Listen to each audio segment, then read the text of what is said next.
Good morning, students. Today we will read and understand chapter 3rd of Hindi reader named लालच का फंदा। आज हम हिंदी रीडर का 3rd चैप्टर पढ़ेंगे, उसको समझेंगे, जिसका नाम है लालच का फंदा। यह पाठ स्वामी रामकृष्ण परमहंस द्वारा अपने शिष्यों को सुनाई गई एक कथा पर आधारित है। बरसों पहले की बात है। एक नाई था। वह राजा का नाई। वह अपनी पत्नी के साथ एक छोटे से घर में रहता था। न तो वे लोग धनी थे, न बिल्कुल निर्धन ही।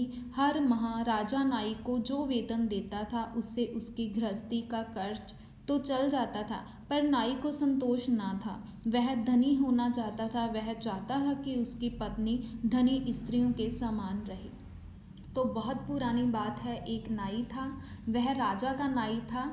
ठीक है, तो वो क्या है, वो ना तो ज़्यादा अमीर थे ना गरीब थे। तो हर माह राजा उसको इतनी तनख्वाह देता था कि उससे जो उसका घर का खर्च है वो बहुत अच्छे से चलता था। लेकिन फिर भी नाई को संतोष न था। वह और अमीर होना चाहता था। वह चाहता था कि जो उसकी पत्नी है वो भी धनी अमीर स्त्रियों की तरह दिखे। वह अपनी पत्नी से कहता, जितना हो सके पैसा बचाओ, तुम्हारे पास सोने के गहने होने चाहिए। मैं चाहता हूँ कि तुम एक धनी की पत्नी के समान दिखो। अतः नाई और उसकी पत्नी पैसा पैसा जोड़ने लगे। जब उनके पास कुछ पैसे जमा हो जाते, नाई सुनार की दुकान पर जाकर सोने का गहना खरीद लाता। धीरे धीरे नाई की पत्नी के पास कई गहने हो गए, पर नाई को संतोष ना हुआ। वह हमेशा इसी उधेड़ बुन में लगा रहता कि वह कैसे और सोना खरीदे। तो एक दिन जो नाई है वो अपनी पत्नी से कहता है कि जितना भी हो सके तुम पैसा बचाना शुरू करो, पैसा बचाओ। हमने क्या है, सोने के गहने खरीदने हैं। मैं चाहता हूँ कि तुम एक अमीर आदमी की पत्नी लगो। तो इससे क्या हुआ, वो दोनों पति पत्नी मिलकर पैसा पैसा जोड़ने लगे। जब भी पैसा जमा हो जाता था वे सुनार की दुकान पर जाकर सोने के गहने खरीद लेते थे। तो धीरे धीरे नाई की पत्नी के पास काफ़ी गहने हो गए। लेकिन नाई को क्या था, सब्र नहीं था। वो इसी सोच में सारा दिन लगा रहता कि कैसे और सोना खरीदे। एक दिन शाम के समय वह घूमने निकला। चलते चलते वह जंगल की ओर निकल गया। एक वृक्ष के नीचे बैठकर वह सदा की भांति और सोना पाने के सपने देखने लगा। उसी समय उसे एक आवाज़ सुनाई दी। लगता था जैसे आवाज़ उसी वृक्ष पर से आ रही हो। उसे सुनाई दिया, क्या तुम धनी होना चाहते हो? क्या तुम्हें सोना चाहिए? हाँ हाँ, नाई चिल्लाया, ठीक कहते हो, मैं धनी होना चाहता हूँ, मुझे सोना चाहिए। फिर आवाज़ आई, तुम्हें कितना सोना चाहिए? 7 गड़े सोना लोगे? तो क्या हुआ, नाई शाम को घूमने निकला, जंगल की ओर चल दिया। एक वृक्ष के नीचे बैठकर सोचने लगा कि कैसे और सोना पाने के सपने देखने लगा। तो उसको आवाज़ आती है। लगता था कि जैसे आवाज़ उसी वृक्ष पर से आ रही हो। उसे सुनाई देता है कि तुम अमीर होना चाहते हो, धनी होना चाहते हो? तो नाई भी चिल्लाता है कि हाँ हाँ, मैं अमीर होना चाहता हूँ, मुझे सोना चाहिए। तो आवाज़ आती है कि तुम्हें कितना सोना चाहिए? 7 गड़े सोना लोगे? तो क्या होता है, नाई चिल्लाता है, 7 गड़े सोना? हाँ हाँ, 7 गड़े सोना फ़िलहाल ठीक रहेगा। वो कहते हैं कि हाँ, 7 घड़े तो बहुत है, ये ठीक रहेगा फ़िलहाल के लिए। ठीक है, तुम घर लौट जाओ, वहाँ 7 घड़े तुम्हारी बाट जो रहे हैं। नाई खुशी के मारे उछल पड़ा और अपने घर की ओर सरपट दौड़ा। उसने अपने आप से पूछा, क्या यह सच हो सकता है? कहीं मैं सपना तो नहीं देख रहा? 7 घड़े सोना, इतना सोना, क्या सच में? नाई घर तक दौड़ता हुआ आया। अरे सुनो! घर पहुंचते ही उसने पत्नी को पुकारा। आवाज़ सुन वह झपट कर दरवाजे पर आई। वह प्रसन्नता से मुस्कुरा रही थी। ठीक है, तो वो अपने आप से खुद से पूछता है कि क्या इतने ये बात सच हो सकती है? कहीं मैं सपना तो नहीं देख रहा? 7 गड़े सोना, इतना ज़्यादा सोना। तो घर जाता है, अपनी पत्नी को कहता है, अरे सुनो। तो पत्नी उसकी आती है। आवाज़ सुनकर वो झटपट दरवाजे पर आती है और वो भी बहुत मुस्कुरा रही होती है। तुमने कुछ देखा? नाई ने आतुरता से पूछा। आओ देखो, वह बोली। वह उसे घर के भीतर ले गई। नाई ने देखा जमीन पर 7 घड़े रखे हुए थे। उसने पत्नी से पूछा, तुम जानती हो इन घड़ों में क्या है? अरे सोना है सोना, मैं तुम्हें दिखाता हूँ। उसने पहले घड़े का ढक्कन हटाया। दोनों ने देखा कि वह घड़ा सचमुच सोने से भरा था। नाई चिल्लाया, देखा तुमने, अब हम धनी हो गए, हमारे पास सोने से भरे 7 घड़े हैं। ठीक है, तो क्या है, घर के अंदर 7 घड़े थे। खोल के देखते हैं तो हर घड़े के अंदर क्या था, सोना था। नाई अपनी पत्नी से बोलता है कि देखो हम कितने अमीर हो गए हैं, हमारे पास तो अब सोने के 7 घड़े हैं। नाई खुशी के मारे पागल सा हो उठा, कमरे में नाचने कूदने लगा। उसकी पत्नी घड़ों के निकट जमीन पर बैठ गई और एक एक घड़े का ढक्कन हटाकर सोना देखने लगी। साथ ही साथ वह गिनती जा रही थी, 1 2 3 4 5 6, सभी सोने से भरे थे। जब 7वें घड़े का ढक्कन हटाया तो उसके मुंह से चीख निकल पड़ी। वह चिल्लाई, यह घड़ा तो आधा खाली है। ठीक है, दोनों खुश थे, खुशी खुशी नाच रहे थे। उसकी जो पत्नी थी हर घड़े का ढक्कन उठा रही थी और गिनती जा रही थी, 1 2 3 4 5, ऐसे करके उसने 6 घड़ों का ढक्कन तो उठा लिया। जब 7वें का उठाया तो वो चिल्ला पड़ी, अरे यह तो 7वां घड़ा तो आधा खाली है। तो क्या होता है, नाई चीखा, क्या कहती हो, यह घड़ा आधा खाली कैसे है। वे दोनों उदास हो गए। अंत में नाई बोला, कोई बात नहीं, इस घड़े को हम भरेंगे, यह भी दूसरे घड़ों की तरह पूरा हो जाएगा। पत्नी ने पूछा, हम भरेंगे कैसे। नाई बोला, सोने से भरेंगे, तुम्हारे सोने के गहने भी तो हैं, हम उन्हीं से भरना शुरू करेंगे। मैं सुनार से उन गहनों को गलाने के लिए कहूँगा, वह सोना हम घड़े में डाल देंगे। तो नाई कहता है कि कोई बात नहीं, 7वां घड़ा हम खुद भर लेंगे, तेरे पास भी तो सोने के गहने हैं। मैं सुनार को बोलूँगा कि ये गहनों को गला देंगे और फिर हम जो उनसे सोना मिलेगा हम घड़े के अंदर डाल देंगे। नाई अपनी पत्नी के गहनों को सुनार के पास ले गया। सुनार ने गहनों को गलाकर सोना नाई को दे दिया। नाई ने वह सोना 7वें घड़े में डाल दिया, लेकिन यह क्या, घड़ा तो अभी भी नहीं भरा। नाई अपनी पत्नी से बोला, सुनो, इतना खर्च मत किया करो, हम लोग खाने पीने में ज़्यादा पैसे खर्च कर रहे हैं, खाने की चीज़ें कुछ कम खरीदो, तभी तो हम पैसा जोड़ पाएंगे। नाई और उसकी पत्नी ने दिनों दिन कम खाना शुरू कर दिया। कुछ ही दिनों में दोनों काफ़ी दुबले हो गए। राजा ने देखा कि नाई बहुत दुबला हो गया है और हमेशा चिंतित सा दिखाई देता है। एक दिन राजा ने नाई से पूछा, क्या बात है, तुम आजकल उदास क्यों रहते हो, तुम दुबले भी हो गए, क्या तुम बीमार हो।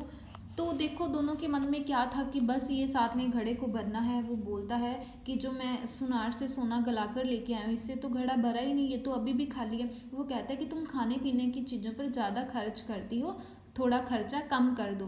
तो वो खाना पीना भी, अब खाने पीने का सामान कम खरीदते हैं और कम ही खाते हैं, तो दोनों बहुत पतले हो गए। तो एक दिन राजा उससे पूछता है कि क्या बात है, तुम बहुत पतले हो गए, दुबले हो गए और बड़े चिंतित से दिखते हो, क्या बात है, और आजकल तुम बड़े उदास भी मुझे दिखते हो, क्या तुम बीमार हो। तो नाई बोलता है, नहीं महाराज, ऐसी कोई बात नहीं, मैं बीमार नहीं हूँ, जरा पैसों के लिए चिंतित रहता हूँ, बस इतना ही हूँ। राजा ने क्या कहा, क्या तुम्हें और पैसे चाहिए। तो कहता है कि मैं बीमार नहीं हूँ, मैं थोड़े पैसों के लिए ही चिंता में रहता हूँ, वैसे मैं बीमार नहीं हूँ। तो राजा भी बोलता है कि क्या तुम्हें और पैसे चाहिए। वो बोलता है, नाई जी महाराज, आपने ठीक कहा, मुझे और पैसा चाहिए।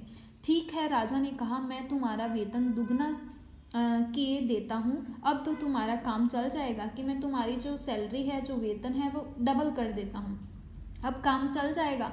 मैं आपको किन शब्दों में धन्यवाद दूं महाराज। नाई आनंद विभोर होकर बोला, अब मेरी सारी कठिनाई दूर हो जाएगी। कहता है कि हाँ, अब सारी मुश्किल दूर हो जाएगी। राजा ने उसका वेतन दुगना कर दिया। नाई और अधिक बचत करने लगा। जो भी पैसा वह जमा करता उसका सोना खरीदता, 7वें घड़े में डालता, पर 7वां घड़ा पूरा भर ही ना पाता। राजा ने देखा कि नाई अब भी उदास और चिंतित रहता है। एक दिन राजा ने नाई से पूछा, क्या बात है, मैं तुम्हारा वेतन दुगना कर दिया, फिर भी तुम इसे इतने चिंतित दिखाई पड़ते हो, तुम दिन पर दिन दुबले होते जा रहे हो। नाई समझ ना सका कि क्या जवाब दें। वह राजा से कैसे कह सकता था कि उसे सोना और अधिक सोना चाहिए। उसने 7 घड़ों की बात किसी से नहीं कही थी। ठीक है, तो राजा देखता है कि इसका जो वेतन है वो भी दुगना कर दिया है, लेकिन फिर भी जो नाई है दिन ब दिन क्या है, पतला ही होता जा रहा है। तो अब नाई उससे क्या कहे कि मेरे पास मुझे और सोना चाहिए, और उसने 7 घड़ों की जो सोने की बात थी वो किसी से नहीं कही थी। अचानक राजा बोल उठा, कहीं वह 7 घड़ों वाली बात तो नहीं। नाई आश्चर्यचकित रह गया। उसने पूछा, आपने कैसे जाना महाराज? तो राजा ने खुद ही बोल दिया कि 7 घड़ों वाली बात तो नहीं। तो वो बड़ा हैरान रह गया नाई कि राजा को कैसे पता चल गया। राजा हंसे, बोले मैं जानता हूँ, एक बार मुझे भी 7 घड़े मिले थे। एक वृक्ष से आवाज़ सुनाई पड़ी। उस आवाज़ ने मुझे 7 घड़े सोना देने की बात कही, पर मैंने देखा 7वां घड़ा आधा खाली था। ठीक ठीक, नाई चिल्लाया, 7वां घड़ा आधा खाली है। फिर मैं उस वृक्ष के पास वापस गया। राजा ने कहना जारी रखा। मैंने वहां जाकर कहा, 7वां घड़ा तो आधा खाली है। आवाज़ आई कि 7वां घड़ा तो हमेशा खाली रहता है। फिर क्या हुआ महाराज? नाई ने उत्सुक होकर पूछा। राजा बोले, तब मैंने उस आवाज़ से पूछा कि वह सोना खर्च करने के लिए है या घड़े में ही रखने के लिए है। उसने क्या उत्तर दिया महाराज? उसने उत्तर ही नहीं दिया, राजा बोले। ठीक है, तो वो क्या कहते हैं कि क्या वो 7 घड़ों वाली बात तो नहीं? वो कहता है कि नाई हाँ हाँ यह बात है। कहते हैं हाँ, मेरे साथ भी एक बार ये बात हुई थी, तो 7वां घड़ा आधा खाली था। तो मैं वापस वृक्ष के पास गया था और मैंने उससे कहा कि 7वां घड़ा तो आधा खाली है। तो वो वहाँ से फिर क्या आवाज़ आती है कि ये तो खाली ही रहेगा हमेशा। तो नाई ने बड़ा उत्सुक होकर महाराज से पूछता है।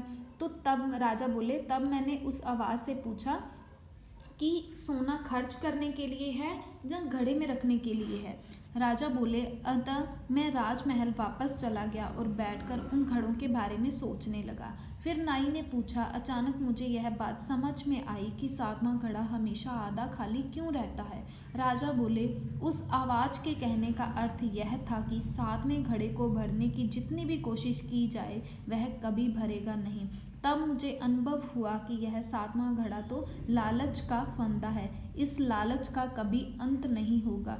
चूंकि यह घड़ा कभी भरेगा नहीं, इसलिए सोना पाने का मेरा लालच कभी ख़त्म ना होगा। इस तरह इस फंदे में मैं हमेशा के लिए फंस जाऊंगा।